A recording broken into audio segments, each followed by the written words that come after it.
নমস্কার সবাইকে। সবাই কেমন আছেন? সবাই ভালো থাকার চেষ্টা করুন। কলকাতার নিত্য অফিস যাত্রীদের একটা কিন্তু চরম ভোগান্তি আসতে চলেছে। সেকেন্ড অফ এপ্রিলের পর থেকে কিন্তু কলকাতায় আর দেখা যাবে না উবার শাটেল। চলুন জেনে নিই এর পেছনে কি কি কারণ রয়েছে। সেক্টর 5, রাজারহাট, নিউ টাউনের হাজার হাজার অফিস যাত্রীদের কাছে উবের শাটল ছিল এক ভরসার নাম। ভিড়, বাসের ঠাসাঠাসি, সমস্ত ঝামেলা এড়িয়ে এসিতে স্বস্তিতে যাতায়াত করা যেত এই উবার শাটলে। কিন্তু এখন এটা অতীত হতে চলেছে।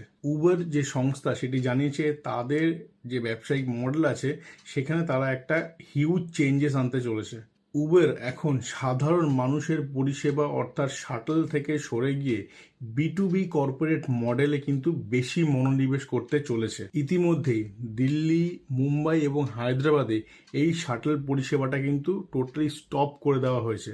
সেকেন্ড অফ এপ্রিলের পর থেকে নিউ টাউন বা রাজারহাট বা সেক্টর 5 গামী সমস্ত অফিস যাত্রী বা নিত্য যাত্রীদের আবার কিন্তু লোকাল বাস বা অটোর পরিষেবা নিতে হবে। এর ফলে কিন্তু মেট্রো এবং সরকারি বাসের ওপরেও চাপ বাড়তে পারে। এতে খরচেরও যে হেরফের হবে তার পাশাপাশি সময়ও কিন্তু অনেক বেশিই লাগতে পারে।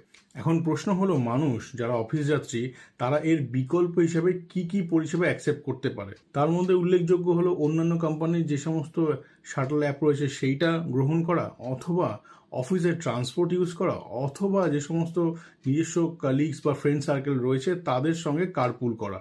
রাজ্যের পরিবহন দপ্তর অলরেডি জানিয়েছেন তারা ম্যাক্সিমাম নম্বর অফ বাসেস রাস্তায় আনতে চলেছেন, কিন্তু এটা কতটা পর্যন্ত কার্যকর হবে সেটা সময়ের অপেক্ষা। উবের শাটল বন্ধ হতে আপনার কতটা অসুবিধা হতে পারে, আর আপনি কি অন্য বিকল্পর কথা ভাবছেন? কমেন্টে আপনার মতামতটি অতি অবশ্যই টাইপ করুন এবং এই ভিডিওটি শেয়ার করে আপনার অফিস কলিগদেরও জানিয়ে দিন এই বিষয়টি।